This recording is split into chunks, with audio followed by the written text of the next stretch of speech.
Comment établir son budget et suivre ses dépenses avec l'outil gratuit Mon budget annuel? C'est ce que nous allons découvrir dans cette nouvelle vidéo.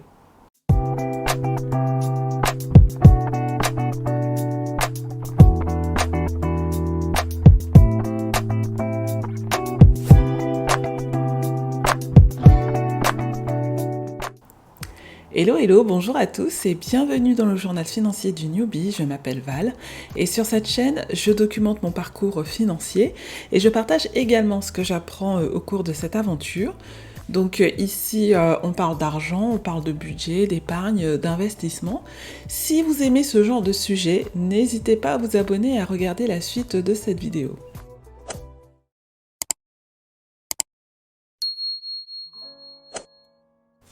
Donc aujourd'hui, nous allons découvrir comment gérer son budget et cela à l'aide de l'outil gratuit Mon budget annuel. Et pour illustrer son utilisation, ce que je vous propose, c'est de partager mon propre budget de l'année 2023. Et si ce n'est pas encore fait, n'hésitez pas à télécharger le fichier, et cela en cliquant sur le lien qui est disponible en description de cette vidéo. Il vous suffira ensuite de compléter le formulaire de demande, puis vous verrez s'afficher le lien de téléchargement de l'outil. Et sachez qu'il est disponible sous 3 formats, à savoir le format Google Sheets, le format Excel et le format Numbers. Concernant la version Numbers, nous pouvons tous remercier Philippe, qui est l'auteur de cette version. En fait, il a gentiment proposé de partager gratuitement son fichier aux autres utilisateurs de Mac. Il m'a dit qu'il était même prêt à assurer le service après-vente, donc n'hésitez pas à le contacter si jamais vous avez des questions à ce sujet. Et passons donc maintenant au vif du sujet, et pour cela, on va commencer par l'étape préliminaire qui va surtout concerner les personnes qui n'ont jamais fait de budget. Au cours de cette étape préliminaire, ce que je vous invite à faire, c'est d'ouvrir votre application bancaire et d'éditer vos relevés de compte au moins sur les 3 derniers mois et idéalement sur les 12 derniers mois. Pourquoi 12? Parce que cela vous donnera vraiment une vue d'ensemble des flux financiers qui peuvent passer sur votre compte, car les mois se suivent mais ne se ressemblent pas, et donc cette vision sur 12 mois va vous permettre d'identifier la fréquence de certaines dépenses. Et une fois que vous avez vos relevés de compte, vous allez passer en revue vos différentes transactions et les classer en 3 grandes catégories que sont les ressources, les dépenses fixes et les dépenses variables. Les ressources, en fait, ça va correspondre à l'argent sur lequel vous pouvez compter tous les mois pour payer vos dépenses. Il s'agit donc de toutes vos rentrées d'argent, qu'il s'agisse de revenus professionnels, de prestations sociales, de pensions, mais également de revenus d'actifs. Par dépenses fixes, ce que l'on entend, ce sont toutes les dépenses que l'on a à payer à échéance régulière. Souvent, ce sont des dépenses qui reviennent mensuellement, mais pas que. Et la particularité, c'est que le montant reste identique pendant une certaine période.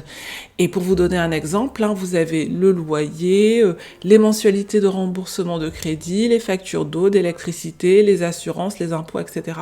Voilà, donc ce sont les différents types de dépenses que l'on va catégoriser en dépenses fixes. Et enfin, vous avez les dépenses variables qui correspondent aux dépenses dont le montant peut évoluer d'un mois sur l'autre. Et donc, à l'inverse des dépenses fixes, on a plus de facilité à faire des économies sur ces catégories de dépenses. Et qu'est-ce qu'on va retrouver ici? On va retrouver les dépenses courantes comme par exemple l'alimentation, le transport, la santé, l'hygiène, mais on va également y retrouver les dépenses plus occasionnelles comme les cadeaux, le shopping, les sorties, les réparations diverses, etc. Je vous affiche une liste non exhaustive de postes budgétaires pour vous donner quelques idées, vous pouvez vous en inspirer, mais bien évidemment, cela reste à adapter à votre situation personnelle et familiale, c'est à adapter en fonction de vos habitudes de vie et de consommation. Et une fois que cette étape préliminaire est réalisée, vous pouvez passer à la première étape du processus de budgétisation qui est la définition de ces objectifs financiers. En fait, avant même d'établir son budget, je trouve qu'il est important de prendre le temps d'analyser ses motivations profondes. Parce qu'en fait, les objectifs, c'est notre moteur, c'est ce qui nous motive à fournir des efforts au quotidien, car pour être honnête, tenir un budget, c'est pas toujours facile, notamment sur la longueur. Et donc avoir des objectifs, c'est ce qui permet, comme je disais, de rester motivé afin de mettre de l'ordre dans ses finances. Et donc, pourquoi est-ce que vous voulez tenir un budget et mieux gérer votre argent? Est-ce que c'est parce que vous souhaitez rembourser des dettes? Est-ce que c'est pour constituer une épargne de précaution? Est-ce que c'est pour acheter un bien immobilier, fonder une famille, partir en vacances, préparer votre retraite? En fait, peu importe la réponse à cette question, l'important c'est d'avoir une vision générale de la vie que l'on souhaite avoir et des domaines dans lesquels épargner afin d'atteindre ces objectifs. Car plus on intègre le fait que l'argent est un outil qui permet d'atteindre ses objectifs et non pas juste quelque chose que l'on accumule juste pour accumuler, et plus on a de chances de rester motivé à être au contrôle de ses finances. Et donc, dans l'objectif financier de l'outil Mon Budget Annuel, vous avez la possibilité de noter vos objectifs en fonction de si ce sont des objectifs à court terme, à moyen terme ou à long terme. Et chose importante, vous avez la colonne Pourquoi, qui permet de faire le point sur le sens profond que l'on donne à ces différents objectifs financiers. Et à titre d'exemple, je vous affiche quelques-uns de mes objectifs. Pour les personnes qui me suivent depuis longtemps, vous savez que mes deux principaux objectifs sont de rembourser mon crédit immobilier par anticipation et d'avoir un capital pour ma retraite. Mais j'ai également des objectifs à plus court terme, comme par exemple partir en vacances ou alors le fait d'épargner 42% de mon salaire.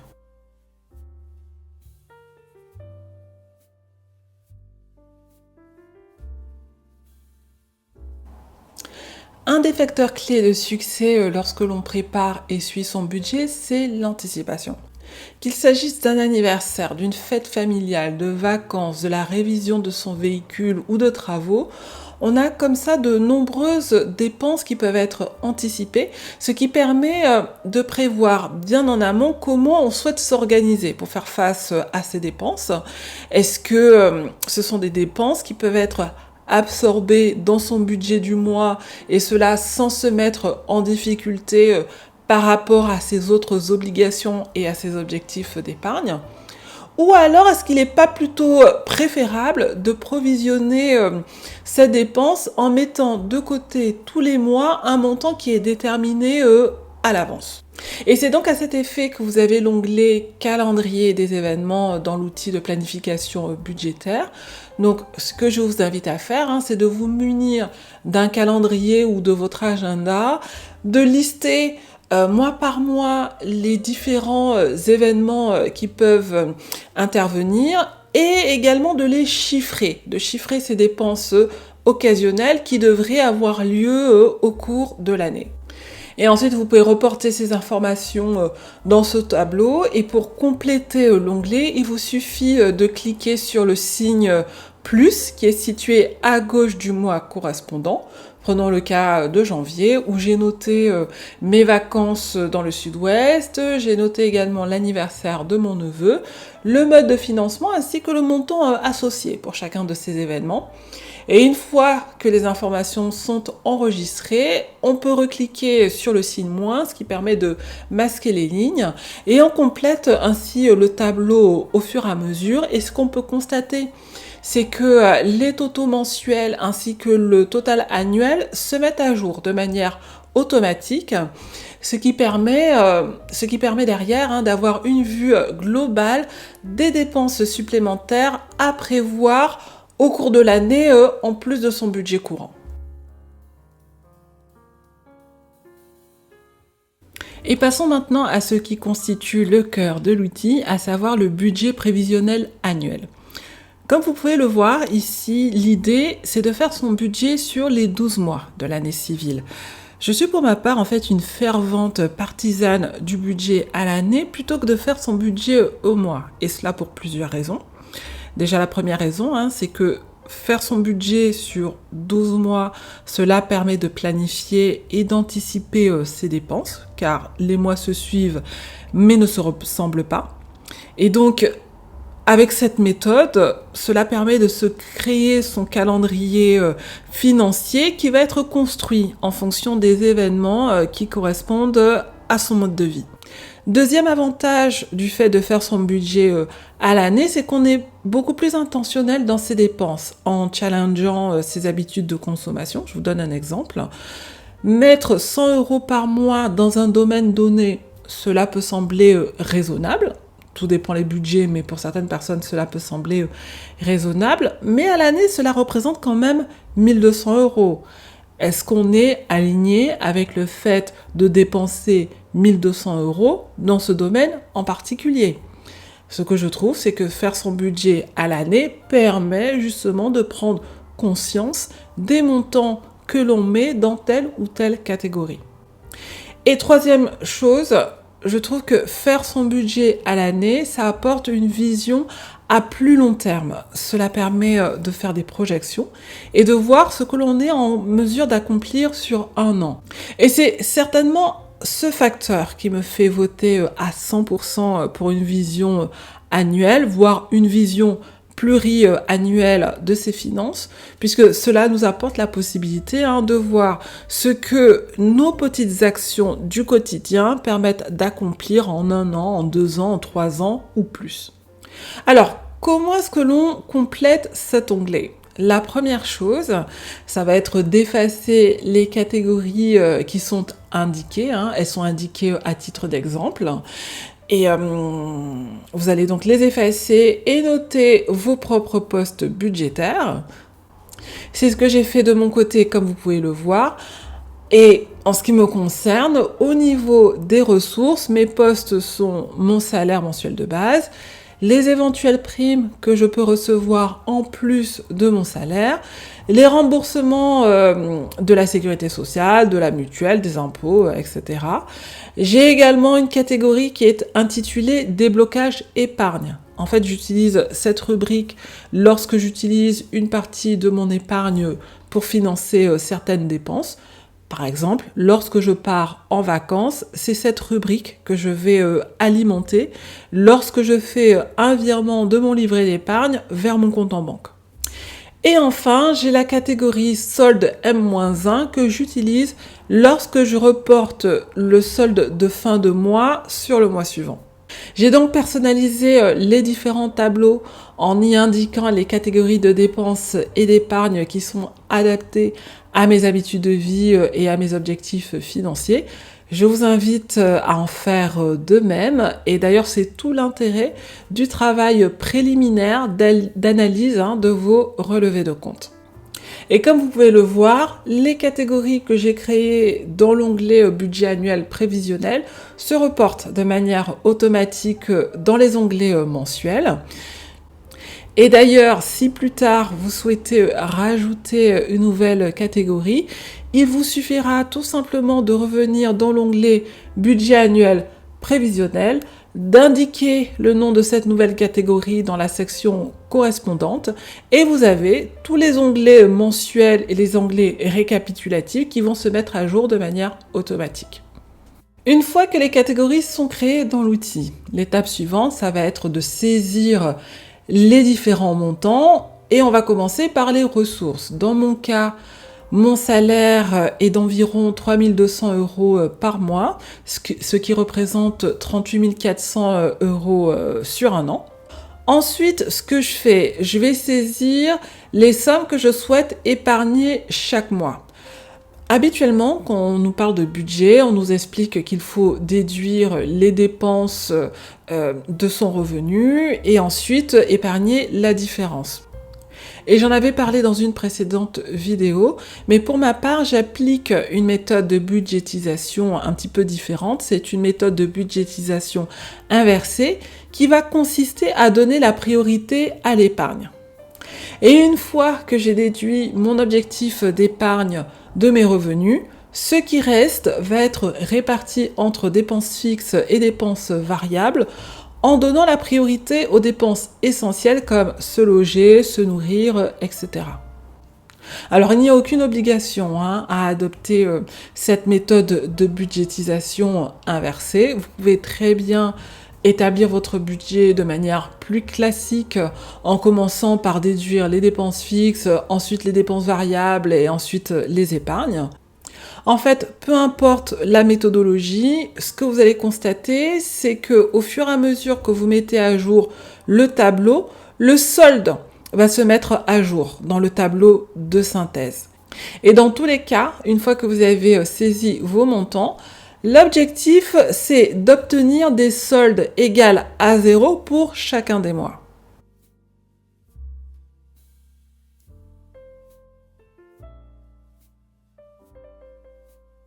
On me demande parfois s'il est nécessaire que le solde soit égal à 0 quand on utilise cet outil. Et en fait, la réponse est oui. La raison est toute simple. Lorsque j'ai construit cet outil il y a 10 ans, je suis partie du principe que revenu moins dépenses égale épargne. Et donc, ce qui, d'un point de vue mathématique, revient à dire que revenu moins dépenses moins épargne égale à 0. Si vous êtes un adepte des chaînes YouTube qui parlent de budget, vous avez certainement reconnu la méthode du budget base 0.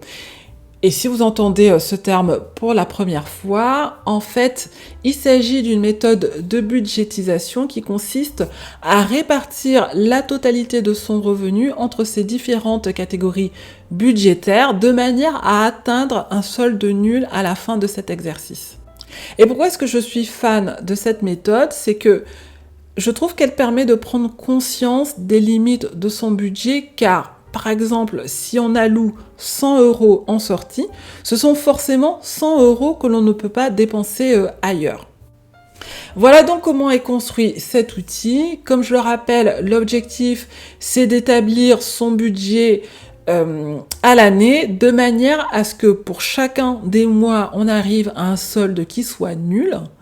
Et une fois que le budget prévisionnel annuel est établi, vous avez différents graphiques qui vous permettent d'analyser votre budget et de voir exactement où part votre argent. Et si vous naviguez entre les différents onglets mensuels, vous pourrez constater que les montants se sont mis à jour de manière automatique. Et en parlant d'onglets mensuels, voyons maintenant comment les utiliser et pour cela, on va se baser sur le budget du mois de mai. Établir son budget sur 12 mois, c'est bien, mais on ne s'arrête pas là. Il s'agit maintenant de suivre la réalisation de son budget mois après mois. Et donc, comme je le disais, on va prendre l'exemple de mon budget de mai 2023 afin de voir comment utiliser les onglets mensuels ainsi que l'onglet des transactions. Mais avant cela, on va effectuer une petite manip dans l'onglet instructions. C'est une manip qui va vous intéresser puisque pour la plupart, le salaire que l'on reçoit en fin de mois sur notre compte est imputé sur le budget du mois suivant. Exemple, le salaire qu'on va recevoir à la fin du mois d'avril sera imputé en ressources du budget de mois de mai. Et donc, dans ce tableau, j'ai la possibilité de paramétrer cette fonctionnalité. Ainsi, ce que je vais faire, je vais sélectionner le type de ressources concernées par ce paramétrage. Puis, dans la colonne jour du mois, j'indique 20. Et cela va signifier que dans l'onglet transactions, tous les salaires qui vont être saisis avec une date comprise entre le 20 et le 30 ou le 31 seront automatiquement affectés au budget du mois suivant. Alors, bien évidemment, ce paramétrage est adapté à votre situation personnelle. Et sachez que si vous ne remplissez pas ce tableau, par défaut, le salaire reçu sur un mois donné sera affecté au budget du même mois. Je vous donne un exemple. Si vous êtes payé le 5 mai et que cette case est vide, eh bien, le salaire sera pris en compte sur le budget de mai. Voyons maintenant comment utiliser les onglets de suivi mensuel du budget. Comme on peut le constater, le budget prévisionnel du mois est indiqué dans la colonne budget initial. Ensuite, qu'est-ce qui se passe? Je reçois mon salaire le 28 avril. J'indique cette opération dans l'onglet des transactions. Et en faisant cela, ce que vous allez constater, c'est que le budget révisé, la colonne budget révisé s'est mise à jour de manière automatique et je me retrouve avec un excédent de 282,31 € par rapport à mon budget prévisionnel. Et je le rappelle, cet outil étant construit sur le principe du budget base 0, mon but va être de réallouer cet excédent dans les catégories de mon choix afin d'arriver à un solde qui soit égal à 0. D'abord, je décide de rajouter 20 € dans mon budget course. Et donc, pour augmenter mon budget course, ce que je vais faire, je vais au niveau de la catégorie alimentation. Et dans la colonne ajustement, je note les plus 20. Et comme on peut le voir, mon budget révisé est passé de 90 à 110 €. Lorsque je reviens dans le tableau de synthèse, on voit que le surplus est passé à 262 €. Et ce que je décide de faire, c'est de l'affecter en totalité à mon épargne provision travaux copro, tout simplement parce que il y a des travaux qui sont prévus dans ma résidence prochainement et j'ai envie de booster cette épargne. Et une fois que l'opération est faite, si je reviens au niveau du tableau de synthèse, on peut constater que le solde du budget révisé est bien égal à 0, ce qui est parfait. Et il y a une autre opération que j'ai décidé d'effectuer pour finaliser mon budget, c'est de diminuer mon épargne 0 crédit IMO de 104 € et de réallouer cette somme à mon épargne travaux de copropriété. Voilà donc un exemple de transfert d'argent entre catégories de dépenses et d'épargne. Et on retrouve bien le principe du budget base 0, à savoir qu'on ne peut pas dépenser plus que ses ressources du mois. Et que donc, si je décide de mettre un petit peu plus d'argent dans une catégorie, cela signifie que nécessairement je dois dépenser moins dans une autre. Et voilà, mon budget de mai est prêt et en consultant la colonne solde de chaque section, je sais exactement ce qu'il me reste dans chacune de mes catégories budgétaires et c'est une information qui est particulièrement importante pour les dépenses variables car c'est là qu'on peut avoir tendance à déraper si on ne fait pas attention. L'étape suivante va consister à saisir les différents flux d'épargne et de dépenses dans l'onglet des transactions. Et là, ma petite astuce, c'est de copier toutes les lignes de dépenses fixes du mois précédent et de les coller juste en dessous de la ligne salaire. Comme les montants ne varient pratiquement pas d'un mois sur l'autre, il ne me restera plus qu'à indiquer les dates lorsque les prélèvements vont passer sur mon compte en banque. Et au fur et à mesure que je mets les dates à jour, on a les montants qui se mettent également à jour dans le tableau de dépenses fixes du budget de mai. Alors, je continue de saisir mes transactions. Donc là, je saisis les épargnes et investissements du mois. Et ensuite, concernant les dépenses variables, je les saisis dans mon onglet des transactions une fois par semaine. Là, par exemple, je vous ai saisi les transactions de la première quinzaine du mois de mai. Et comme je le disais, c'est au niveau des dépenses variables que parfois on peut déraper. Et donc, une fois que j'ai saisi mes dépenses, je contrôle le solde de chacune des catégories afin d'identifier celles où j'aurai des ajustements à faire. Et comme on peut le constater, j'ai un dépassement de 6,25 € dans la catégorie restaurant, ce qui est normal car je n'avais pas prévu de budget à ce niveau. Mais bon, la dépense est déjà faite et donc en vertu du principe du budget base 0, il va me falloir réduire une enveloppe de dépenses de 6,25 € afin de la réallouer à la catégorie restaurant. Et ce que je décide de faire, c'est de piocher dans la catégorie des courses. Et donc, je vais inscrire moins 6,25 € dans la colonne ajustement au niveau des courses. Puis, j'inscris 6,25 € au niveau de la catégorie restaurant.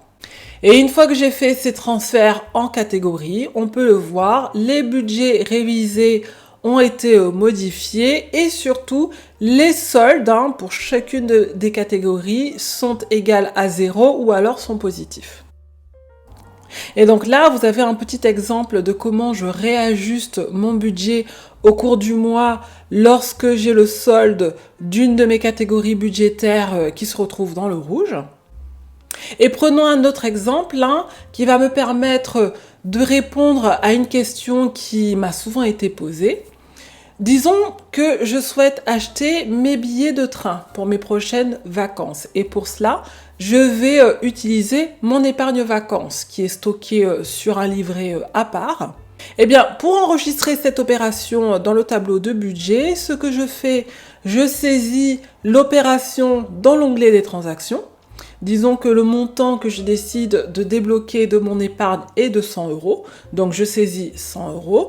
Le type d'opération, c'est ressources, puisque c'est une somme qui vient en plus dans mon budget. Et la catégorie est déblocage épargne. Lorsque j'ai fait cette opération, comme on peut le voir, le solde de la colonne budget révisé dans le tableau de synthèse est passé à 100 €. Il me suffira alors ensuite de saisir 100 € dans la colonne ajustement qui correspond à la ligne des vacances dans ma section de dépenses variables. Et une fois que c'est fait, le budget révisé est passé de 0 à 100. Et concernant le tableau de synthèse, on voit que le solde du budget révisé est égal à 0. Et ainsi, lorsque je vais acheter mes billets de train, je vais pouvoir associer cet achat à la catégorie de dépenses vacances. Voilà donc la présentation de l'utilisation des onglets mensuels. Et maintenant, nous allons passer aux deux derniers onglets, à savoir le budget annuel réalisé et le bilan annuel. Ces deux onglets sont en fait un récapitulatif de votre budget réel. Vous n'avez rien à faire à ce niveau.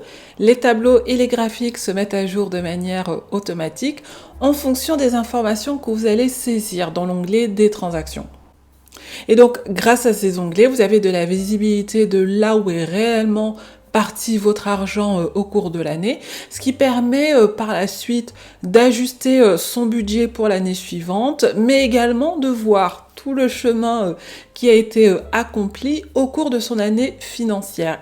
Et c'est ce dernier point que je trouve pour ma part motivant afin de continuer à prendre soin de son argent et de le mettre au service de ses projets de vie. Voilà donc ce qu'il en est de l'outil Mon budget annuel 2.1. Si vous êtes intéressé, je vous rappelle que vous pouvez le télécharger gratuitement en cliquant sur le lien qui est disponible en barre de description. Et si cette vidéo vous a plu, eh bien, n'hésitez pas à la liker. Si vous souhaitez être informé de la sortie de la prochaine vidéo, n'hésitez pas à vous abonner et à activer la cloche des notifications. Je vous remercie beaucoup de m'avoir écouté et je vous dis à très bientôt dans une prochaine vidéo.